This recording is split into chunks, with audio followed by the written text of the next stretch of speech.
Vecna wasn't always a vine-covered creature living in a hellscape. He was once a boy named Henry Creel, and his journey from a sensitive kid to the 5-star general of the Upside Down is one of the most shocking and brilliant retcons in television history. This is Vecna's entire horrifying story explained. Our story begins way back in the late 1940s with the birth of Henry Creel. Born to Victor and Virginia Creel, Henry was always different. He had a sister, Alice, but he never quite fit in with other kids. His own father described him as a deeply sensitive boy, while Henry himself recalled that his teachers and doctors simply called him broken. Now, this is where things get a little murky, because there are a couple of different versions of Henry's childhood floating around, and honestly, that just makes it all the more intriguing. Since Henry's memories are, to put it lightly, messed up, his own account isn't exactly the most reliable. In one version of the story, Henry's family moved from Nevada after a seriously bizarre incident. Apparently, young Henry was playing in some caves and stumbled upon stolen scientific equipment. This equipment zapped him and a scientist into another dimension, Dimension X, for a terrifying 12 hours. The scientist died, but Henry survived, returning with completely altered blood and a changed personality. It was after this that he supposedly paralyzed another kid with his mind, prompting his family to pack up and leave. This account suggests that Henry's powers weren't something he was born with, but something he acquired through exposure to this other world and a shadowy entity within it. The man behind this experiment? None other than a young Dr. Martin Brenner. However, Henry's own telling of the story is quite different. Sometime in the late 1950s, his family used an inheritance to buy a big, beautiful house in a quiet little town you might have heard of, Hawkins, Indiana. Victor and Virginia saw it as a fresh start, but Henry was already deeply pessimistic. He saw humanity as a pathetic joke, a mindless play of eating, sleeping, working, and reproducing, all dictated by the meaningless structure of clocks and calendars. It was in this new house that he found something he could finally relate to, a nest of black widow spiders. He was fascinated by them, seeing them as misunderstood predators who brought order and structure to the ecosystem. They weren't evil, they were just fulfilling their purpose. This inspired him to draw his own fantastical super predator, a giant spider-like beast that, let's be honest, looks awfully familiar. It was also around this time that Henry realized he didn't have to play by society's rules anymore. He discovered he had incredible psychokinetic abilities. He started small, making the grandfather clock in his house tick backward, but soon graduated to more sinister acts. He began mutilating and killing small animals, not just with his hands, but by reaching into their minds and memories. He was practicing. Henry's powers grew, and so did his contempt for his family. He used his abilities to torment his father, Victor, a World War II veteran. He projected visions into Victor's mind, forcing him to relive his worst wartime trauma, ordering the shelling of a civilian house and seeing a baby burn in its cradle. Victor, understandably, started losing his mind, convinced a demon haunted their home. His mother, Virginia, was more perceptive. She suspected Henry was the source of all the horror and made plans to send him to a psychiatrist, specifically Dr. Brenner, who she had contacted for help. When Henry overheard this, he felt utterly betrayed. In his mind, he wasn't the one who was broken, society was. His mother was trying to fix him, to force him back into the box he so desperately despised. He decided he had no choice. He had to act. On March 14, 1959, the Creel family sat down for dinner. As they ate, Henry used his powers to turn on the radio, distracting his father. The lights began to flicker violently. Then, Virginia was lifted into the air. Her limbs snapped in horrifying, unnatural ways. Her eyes imploded, and her lifeless body crashed onto the dinner table. Victor grabbed Alice and tried to run, but Henry slammed the front door shut with his mind. He then plunged his father back into the fiery nightmares of the war. While Victor was lost in the vision, Henry turned on his sister Alice, killing her in the same brutal fashion as their mother. He planned to kill Victor last, but he made one critical mistake, turning on the radio. The music, what Victor later described as the voice of an angel, acted as an anchor to reality. It was just enough for Victor to break free from the hallucination. As Victor snapped out of it, Henry, having overexerted his immense power, collapsed into a coma. When the police arrived, they found a gruesome scene. 2 dead bodies, a traumatized father, and an unconscious son.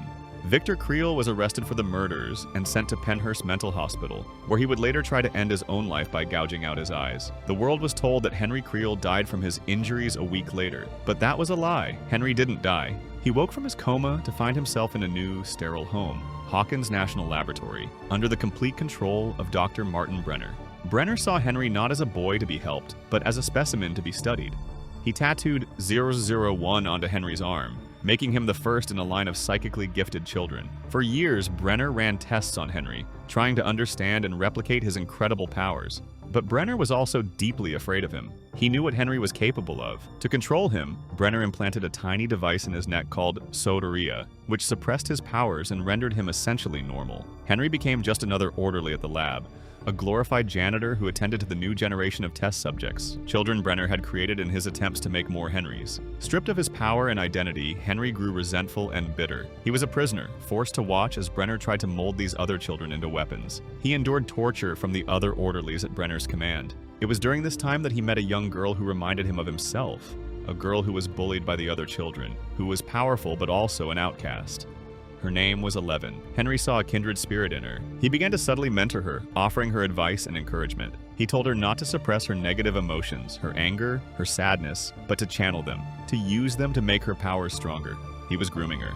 On September 8, 1979, Henry put his long-gestating plan into motion. He told 11 a carefully crafted story, that the other test subjects were planning to kill her and that Brenner would let them. He gave her a key card and told her to meet him in the basement, showing her a secret drain pipe she could use to escape.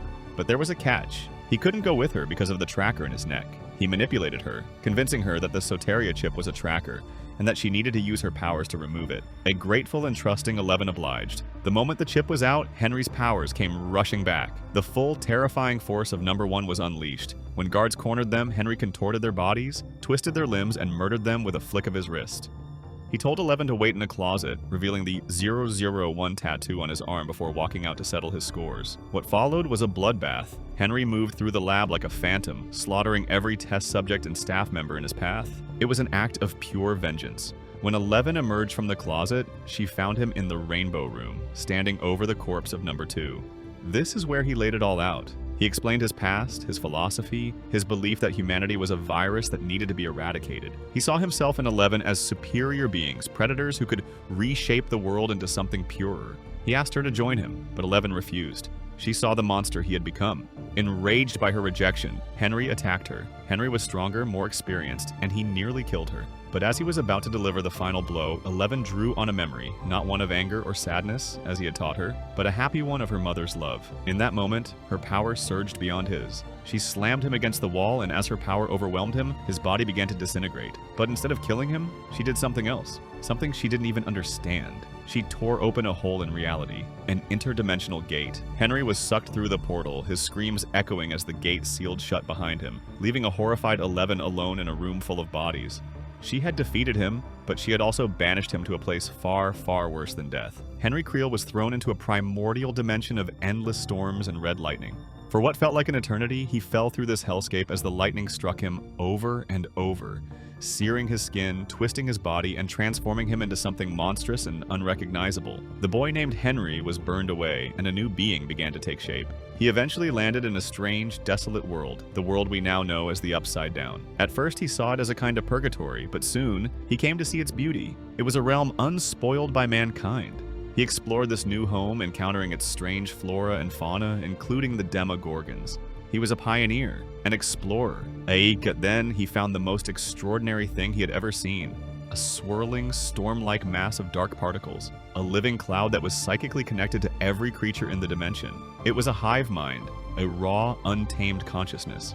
Henry, with his immense psychic power, saw its potential. He reached out with his mind and gave the formless entity a shape that pleased him. A shape born from his childhood obsession. A colossal, spider-like monster. He had created the Mind Flayer. He became the brain, the commander, the 5-star general of the hive mind. He was no longer Henry Creel or Number 1. He was the master of this dark dimension. He was Vecna. For years, Vecna ruled his dark kingdom, waiting. His chance finally came on November 6, 1983, when 11, during one of Brenner's experiments, made psychic contact with a Demogorgon. That brief touch was all he needed. It created the Mother Gate in Hawkins' lab, the first major breach between worlds. This recontextualizes everything we thought we knew about the first 3 seasons of Stranger Things. The Demogorgon that snatched Will Byers and killed Barb, that was Vecna's scout. But his real move came a year later, in 1980, the Mind Flayer that possessed Will Byers and sent an army of Demodogs to attack the lab wasn't just some random cosmic entity. It was Vecna. He was pulling the strings the whole time, using the Mind Flayer as his puppet to wage war on Hawkins from afar. When 11 closed the gate, she severed his direct connection. But a piece of him, a fragment of the Mind Flayer, was left behind, trapped in Will's body, and later expelled. In 1985, when the Russians secretly opened a new gate beneath Starcourt Mall, that dormant piece of Vecna reawakened. The flayed, the melted bodies, the grotesque spider monster that terrorized the mall, that was all him. It was his second attempt to create a physical foothold in our world. That battle ended with another victory for the Hawkins crew, but not without a cost. During the fight, the spider monster bit 11, infecting her and causing her to lose her powers. This was a critical victory for Vecna. He had neutralized his only real threat. By March 1986, Vecna had a new plan. He no longer needed someone else to open a gate for him. He had learned, perhaps by studying 11's powers or stealing a piece of them when she was bitten, how to create his own. He began targeting teenagers in Hawkins who were suffering from intense trauma and guilt. He would invade their minds, haunting them with visions of their worst fears, and a recurring image of his grandfather clock, its chimes counting down their final hours. He fed on their pain, and once they were at their most terrified, he would pull them into his mind lair, a surreal, blood-red dimension with a fractured version of the Creel house at its center. There, he would kill them in the same way he had killed his mother and sister, breaking their bodies and gouging out their eyes. Each murder ripped open a new, small gate to the Upside Down in the real world. His ultimate goal was to open 4 gates, enough to merge the dimensions and bring his dark world crashing into ours. His first victim was Chrissy Cunningham, a popular cheerleader secretly battling an eating disorder and verbal abuse from her mother.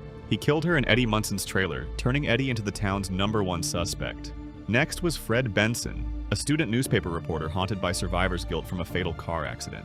Then came Patrick McKinney, a basketball player dealing with an abusive father. One by one, they fell, and the gates opened. His 4th target was Max Mayfield. Still reeling from the guilt and trauma of watching her stepbrother Billy sacrifice himself at the Starcourt Mall, she was the perfect candidate. Vecna began his psychological assault, and Max realized she was experiencing the same horrifying symptoms as his other victims. The clock was ticking for her. This is where the Hawkins gang finally figured out a piece of the puzzle. By talking to a now elderly Victor Creel at Pennhurst, Nancy and Robin learned that he survived because music broke the trance. They realized music could be an anchor to reality. In one of the most iconic scenes in the entire series, they saved Max from Vecna's clutches at the last second by blasting her favorite song, Kate Bush's Running Up That Hill, through her headphones. It created a portal back to reality in Vecna's mind lair, allowing her to escape his grasp. It was a temporary victory, but it proved he could be fought. The final showdown was an all-out, multi-dimensional war. The Hawkins crew devised a plan with multiple phases. Max would act as bait,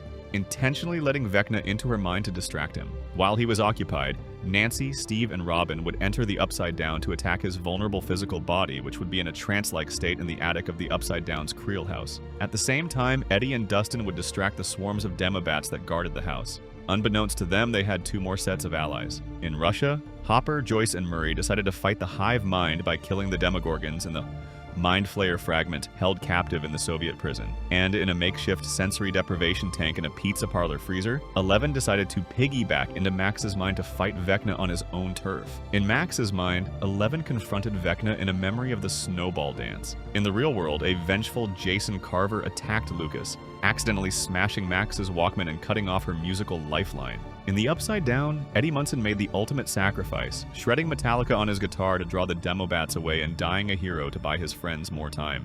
Inside the mindscape, Vecna overpowered 11 and revealed his final, jaw-dropping secret. He told her she was wrong to think Brenner made him a monster. It was his choice, and more than that, it was she who made him what he was. He explained how he found the formless particles of the hive mind and molded them into the Mind Flayer. It had been him all along. He was the architect of all of Hawkins' suffering. Just as he was about to kill Max, Mike's loving words from the real world reached 11, giving her the strength to break free. In Russia, Murray torched the prison's Demogorgons with a flamethrower, sending agony through the entire hive mind and weakening Vecna. This gave Nancy, Steve, and Robin the opening they needed. They stormed the attic and attacked Vecna's physical body, setting him on fire with Molotov cocktails and blasting him with a shotgun. The assault from all fronts was too much. Vecna's physical body was blown out of the attic window, crashing to the ground below. But when the trio went outside to confirm the kill, the body was gone. Even in defeat, he had won. The attack on Max, though interrupted, had been enough. Her heart stopped for over a minute, technically making her his 4th victim. The 4th and final gate ripped open through the Creel house attic, and all 4 gates began to spread across Hawkins, converging in the town center and creating a massive fiery chasm. 11 used her powers to restart Max's heart, saving her life but leaving her in a coma, her consciousness seemingly gone. The Upside Down had begun its invasion of Hawkins, so that has been the entire twisted story of Henry Creel, also known as One, also known as the Monster Vecna. What part of his story shocked you the most? Let us know in the comments below, and if you want to see more Stranger Things content and theories, click the video on screen now.